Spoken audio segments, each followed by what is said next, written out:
শুধু মন দিয়ে নিজের নকশার মাধ্যমে শাড়ি তৈরি করে যাও, বাকিটা তুমি আমার উপর ছেড়ে দাও। আপনার হাতে ছাড়লে হবে না। কে?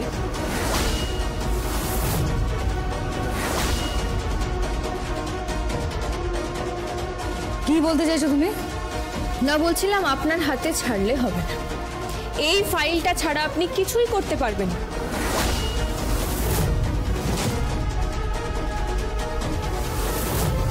তুই কি বলতে চাইছিস? মানে এই ফাইলেই চুক্তিপত্র আছে। ওই সাহেবদের সঙ্গে যত আইনি কাগজপত্র লাগে একটা কোম্পানি করতে, সব সব এই ফাইলেই আছে। সেগুলো ছাড়া লাভ কি?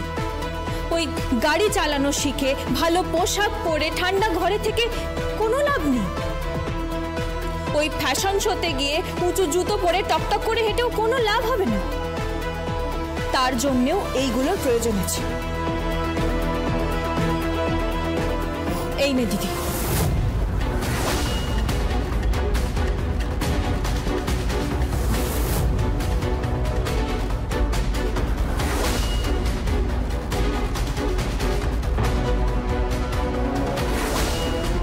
হাঁ করে দেখছিস কি? নে ধর।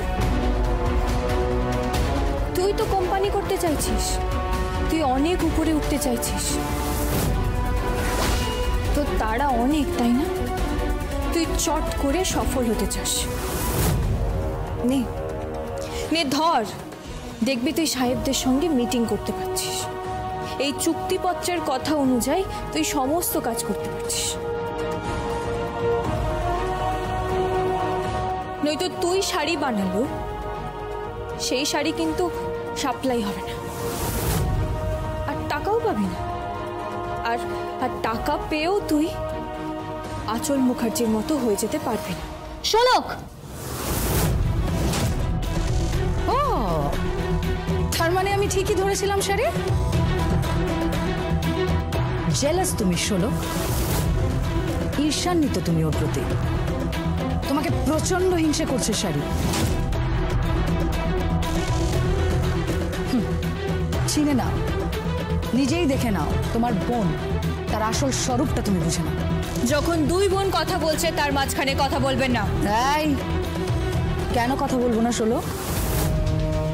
ও আমার বাড়ির গেস্ট, তুমি এই বাড়ির বউ হতে চেয়েছো, তোমাকে করে দেওয়া হয়েছে এই বাড়ির বউ।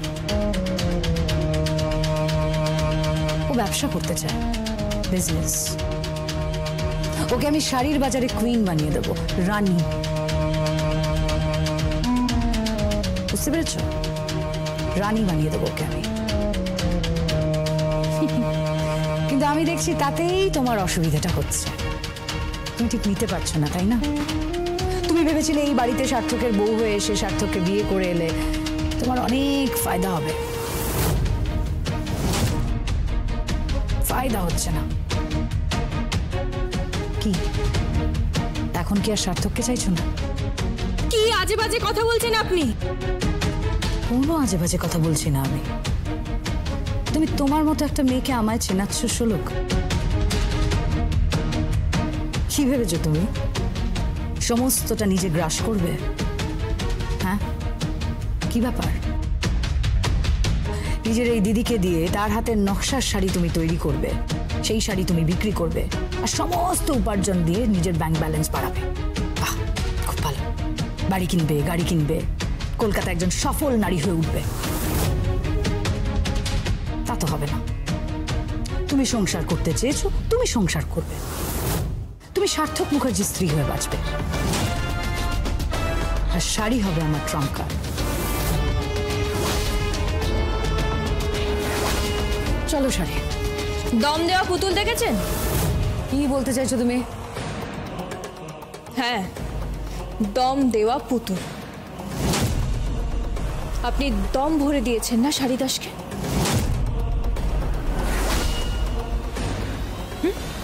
তাই না? আমার দিদিকে আপনি দম ভরে ছেড়ে দিয়েছেন, আর যেদিন দম দেওয়া পুতুলের দম শেষ হয়ে যাবে দাঁড়িয়ে পড়বে। তখন কিন্তু সেই পুতুলের আর কোনো দাম থাকবে না।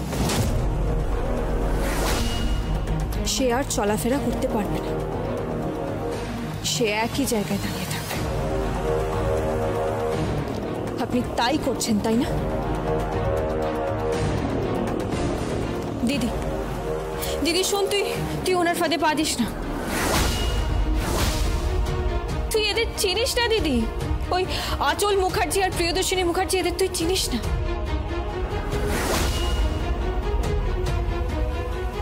এদের কথাতেই তোকে মেরে ফেলার চেষ্টা করা হয়েছিল, তোকে বিয়ের মণ্ডপে তোর বেনারসি খুলে নেওয়ার চেষ্টা করা হয়েছিল, তোকে খুন করার চেষ্টা হয়েছিল। তুই এদের বিশ্বাস করিস না দিদি। সাপের সঙ্গে ঘর করা ভালো, কিন্তু এদের সাথে না। Shut up! Just mind your language. কি বলছো নাকি? তোমার কি মাথা খারাপ হয়ে গেছে নাকি? কার সাথে এইভাবে কথা বলছো? আঁচল মুখার্জির সাথে? এই দামি দামি শাড়ি, ভারী ভারী গয়না আর সার্থক মুখার্জির স্ত্রী হলে না যা খুশি বলা যায় না।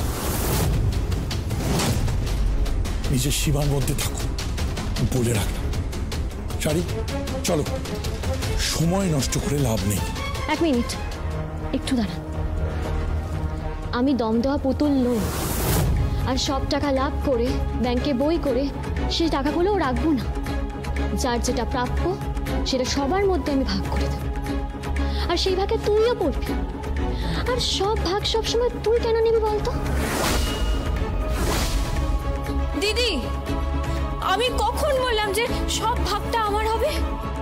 কি জানি তোকে কেমন অচেনা লাগছে।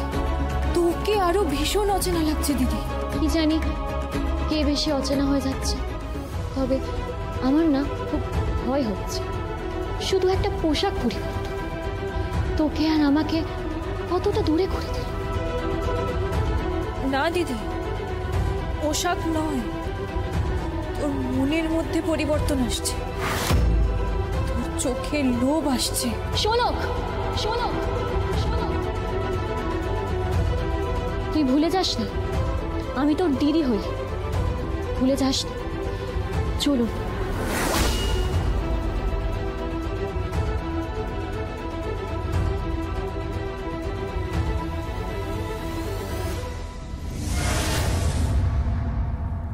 শোলক, তুমি ভুল করছো। আমি তো এসব চাইনি সার্থক বাবু। আমি তো বলেছিলাম দেবীর মতো বাঁচতে। অসুরের মতো মাথা উঁচু করে আকাশের দিকে তাকালে তো দেবীর হাতে মৃত্যু হবেই। অসুর জন্মাতে দেবেন না সার্থক বাবু। আমার দিদির মনের মধ্যে অসুর জন্মাচ্ছে। ওকে ওকে আটকাতে হবে সার্থক বাবু, ওকে বাঁচাতে হবে। লাভ নেই শোলক, আগে ওকে বুঝতে দাও ও যেটা করছে সেটা একটা ফাঁদ। যে ফাঁদটা পেতেছে প্রিয়দর্শিনী মুখার্জি আর আঁচল মুখার্জি। নন্দিনী, নন্দিনী, হ্যাঁ বলছি যে বৃষ্টি আসতে পারে, ওই মশলাগুলো তুলে দিস কিন্তু, ঠিক আছে? তুমি চিন্তা করো না, আমি সব গুছিয়ে রাখবো। আচ্ছা। দিয়া, দিয়া, দিয়া। ডাকছো মাসি? হ্যাঁ বলছি, ওই যে 4টে স্পেশাল শাড়ি করা হয়েছে না, ওগুলো ভালো করে ভাঁজ করে রাখবি, গুছিয়ে রাখবি, ওগুলো কিন্তু শহরে যাবে। তুমি কোনো চিন্তা করো না, আমরা সব গুছিয়ে রাখবো, আর তোমাকে এসব নিয়ে কিচ্ছু ভাবতে হবে না। আচ্ছা ঠিক আছে।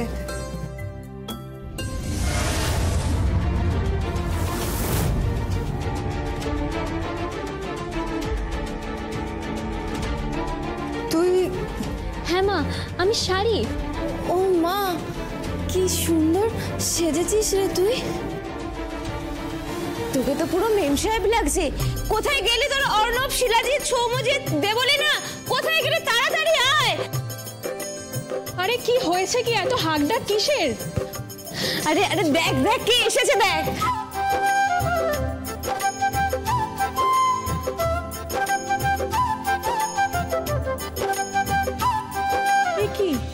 এ কি গো, এ তো পুরো মেম সাহেব।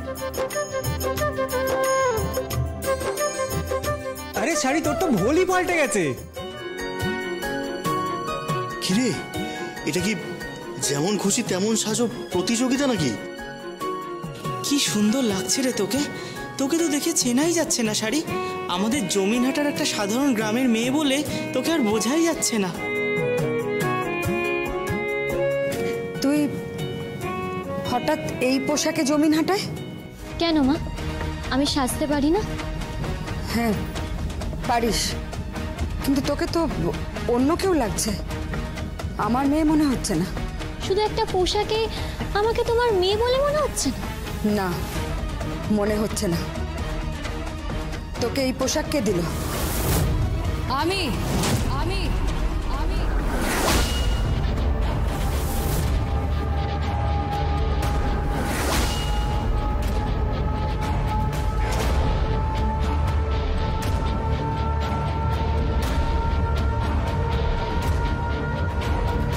আপনি? হ্যাঁ,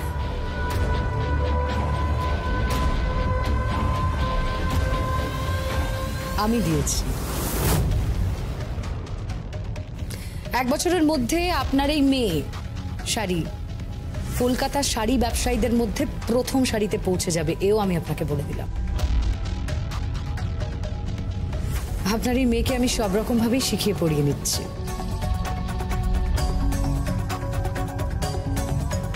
ওকে গাড়ি চালানো শেখাচ্ছি, ওকে নাচ শেখাচ্ছি, ইংরেজি বলা শেখাচ্ছি, সব রকম আদব কায়দা আর কি। ও হ্যাঁ, ও তো আবার বিদেশেও যাবে সামনে, তাই জন্য পাসপোর্টও করতে দিয়েছি ওর। বুঝতে পেরেছেন আপনি? আপনার এই মেয়ে শাড়ি একজন সফল ব্যবসায়ী হবে, সফল উদ্যোগী। এসব কি বলছেন? এসবের কি খুব দরকার ছিল? মা কেন? আপনি তো মেয়ের মা, আপনি আপনার এই মেয়ের উন্নতিতে খুশি নন? কেন খুশি হব না? তা বলে এটা কি উন্নতি? একটা পোশাক পাল্টালে কি উন্নতি হয়ে যায়? মা, আমি শুধু পোশাক পাল্টাইনি, এরা আমাকে অনেক কিছু শিখিয়েছে। সকালের খাবারকে ব্রেকফাস্ট বলা শিখিয়েছে, দুপুরের খাবারকে লাঞ্চ বলা শিখিয়েছে, আর রাতের খাবারকে ডিনার বলা শিখিয়েছে। হ্যাঁ মা, খাবারগুলোও না পুরো অন্যরকম। আর এদের মধ্যে একটাকে কি বলে যেন, কন্টি। হ্যাঁ কন্টি, কন্টিনেন্টাল। হ্যাঁ হ্যাঁ হ্যাঁ। তারপর থাই খাবার। থাই? সেটা কি? ভাই আবার খায় নাকি? থাই ফুড বলে, তাই না মা? তারপর জানো ইটালির খাবার হয়, তারপর চীনাদের খাবার হয়। মা এগুলো সব শিখিয়েছে জানো। হ্যাঁ, আর সমস্ত আদব কায়দাগুলোও শিখছি। ওসব বাদ দাও মা, আমি তোমাকে নিতে এসেছি না। নিতে এসেছিস? কোথায় নিয়ে যাবি? শহরে মা, ওখানে একটা দারুণ ঘর পেয়েছি। কি বলে জানো, 2 কামরার ফ্ল্যাট। হ্যাঁ ফ্ল্যাট। আহা শাড়ি, ফ্ল্যাট না ফ্ল্যাট। হ্যাঁ হ্যাঁ, 2 কামরার ফ্ল্যাট। তুমি থাকবে আমার সাথে মা? কি সুন্দর জানো না মা, নিচটা পুরো পাথর দেওয়া, পুরো ঝলমল করছে। কি সুন্দর ঘর, কি সুন্দর বাথরুম। সত্যি মা, খুব সুন্দর। পুরো দক্ষিণ খোলা বারান্দা। সত্যি মা, খুব সুন্দর জায়গাটা। মা তুমি চলো না, তুমি আমার সাথে থাকবে। তুমি আর কতদিন থাকবে এখানে কষ্ট করে? তুমি চলো, তুমি আমার সাথে থাকবে। না, আমি যাব না। কেন মা? চলো না। এই নন্দিনী, দেবলীনা দিয়া, মাকে বল না। এই অর্ণব, মাকে বোঝা না। কি বোঝাবো? মা আমার সাথে শহরে থাকবে। আর ওরা? ওরা এখানে শাড়ি তৈরি করবে, আমি নকশা তুলে দিয়ে যাব। আমি ডিজাইনও বলে দিয়ে যাব, আর আরো লেবার আসবে।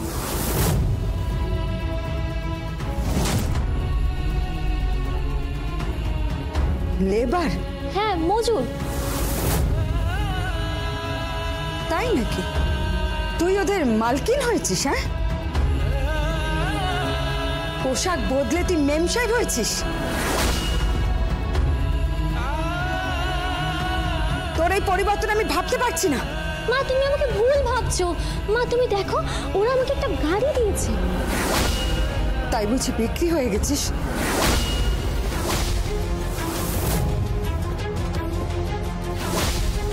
মা যাব না, আমি এখান থেকে কোথাও যাব না। এই শোলককে একটা ফোন কর। হ্যাঁ করছি।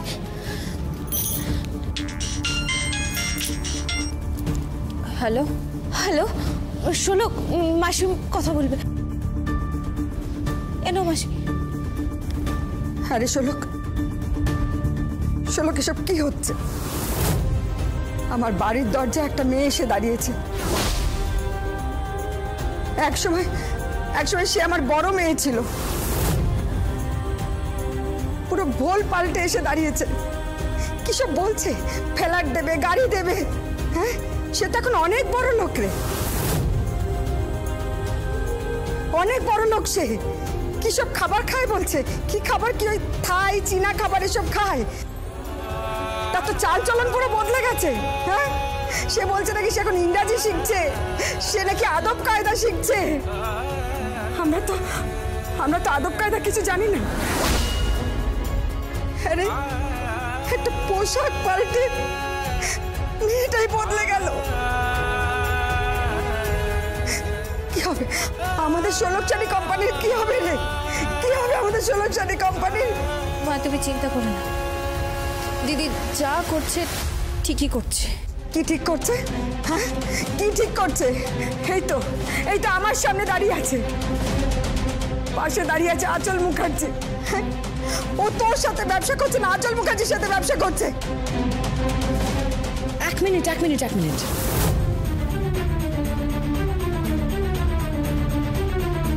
আপনি যাকে ফোন করেছেন সে আমার বাড়ির বউ, আমার ভাইয়ের বউ। সে ওখানে ওর মতো করে সংসার করছে, আর এই মেয়ে আপনার ব্যবসা করবে। অসুবিধা কি আপনার? অসুবিধা আছে, কারণ আমি আপনাদের মতো মানুষদের খুব ভালো করে চিনি। আপনি কিন্তু মাত্রা ছাড়িয়ে যাচ্ছেন। মজুর হয়েছেন, মজুরের মতো থাকুন। আমি আপনার মেয়ের জীবনটা পাল্টে দিতে চাইছি। দরকার নেই। আপনি বিধাতা নাকি যে আমার মেয়ের জীবন পাল্টে দেবেন? শোলক, তোর দিদিকে এখান থেকে চলে যেতে বল। তুই ফোনে বলে দে। নে ধর। হ্যালো দিদি তুই চলে যা ওখান থেকে। তুই বলছিস? হ্যাঁ আমি বলছি, তুই ওখান থেকে চলে যা। মা যখন বলছে তুই চলে যা। মা কষ্ট পাচ্ছে তো। কেন কেন কষ্ট পাচ্ছে? আমি কি করেছি? আমি একটু ভালোভাবে থাকতে পারি না? আমি একটু ভালোভাবে বাঁচতে পারি না? সারা জীবন গরিব হয়ে কষ্ট করে কি লড়াই করে বাঁচবো? দুবেলা দুমুঠো খেতে পাই না। আমার বিয়েতে আমার গা থেকে বেনারসি খুলে নেওয়া হয়েছে। আমার বিয়ে ভেঙে গেছে দুটো পয়সার অভাব। যার জন্য তোর বিয়ে হয়নি সে তোর পাশেই আছে। না, এটা হতে পারে না। আর যদি উনি করে থাকেন তাহলে উনি তার প্রায়শ্চিত্ত করছেন। উনি আমাকে গাড়ি দিচ্ছেন, উনি আমাকে বাড়ি দিচ্ছেন, উনি আমাকে সব দিচ্ছেন, উনি বড় ব্যবসাও দিচ্ছেন। আমি কলকাতার সবচেয়ে সফল ব্যবসায়ী হব। দিদি তোর মধ্যে লোভ ঢুকে গেছে। দিদি ঢুকেছে তো বেশ হয়েছে। হ্যাঁ বেশ হয়েছে। আমি ভালোভাবে বাঁচতে চাই। তুই শুনতে পাচ্ছিস? আমি ভালোভাবে বাঁচতে চাই। তুই তো ভালোভাবে বাঁচছিস। তুই বড়লোক বাড়ির বউ হয়েছিস, গয়না পরে ঘুরে বেড়াচ্ছিস। আমিও ভালোভাবে বাঁচতে চাই। তোর কেন অসুবিধা হচ্ছে? তুই কি আমাকে হিংসা করছিস?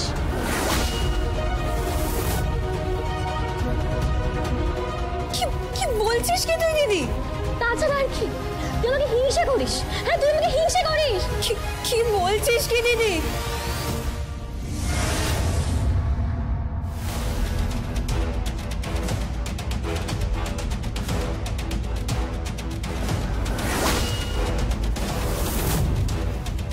আর মা, এই গ্রামের সেরা নকশা কিন্তু আমার।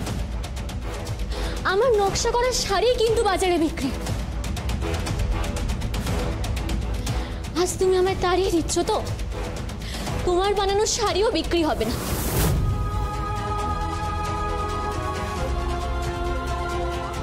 এই আমি বলে দিয়ে গেলাম। শাড়ি শাড়ি শোন, শাড়ি শাড়ি শোন, শাড়ি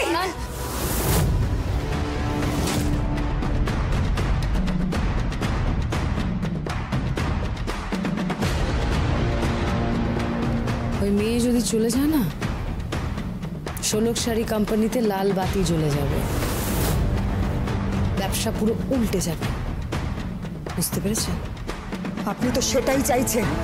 সত্যি কথা বলবো, আমি ঠিক সেটাই চাইছি। দুই বোনের মধ্যে ঝগড়া লাগিয়ে দিতে চাইছি আর মজা দেখতে চাইছি। বুঝতে পেরেছেন? দুই বোন ওদিকে ঝগড়া করবে আর ঠিক ফাঁক তাল দিয়ে আমাদের এই পার ইন্ডাস্ট্রিজ তার লক্ষ্যে পৌঁছে যাবে। কিন্তু আপনি এই কথাটা আপনার শাড়িকে কিন্তু বিশ্বাস করাতে পারবেন না, কিছুতেই পারবেন না।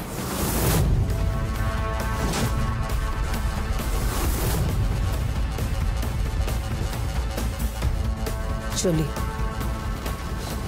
ও আর হ্যাঁ, দোলের আগে বুড়ির ঘর হয় জানেন তো? সামনের বছর ঠিক দোলের আগে এই বাড়িতে এসে আমি আগুন লাগিয়ে যাব। ওই শোলক আর শাড়ি ওদের আমি শেষ করব।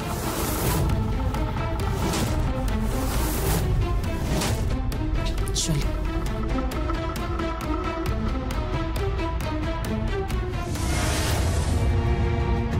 কি বলে গেল? উনি তো হুমকি দিয়ে গেলেন।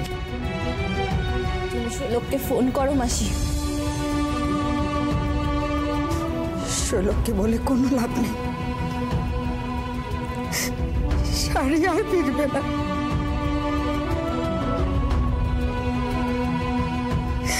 আর ফিরবে না শাড়ি।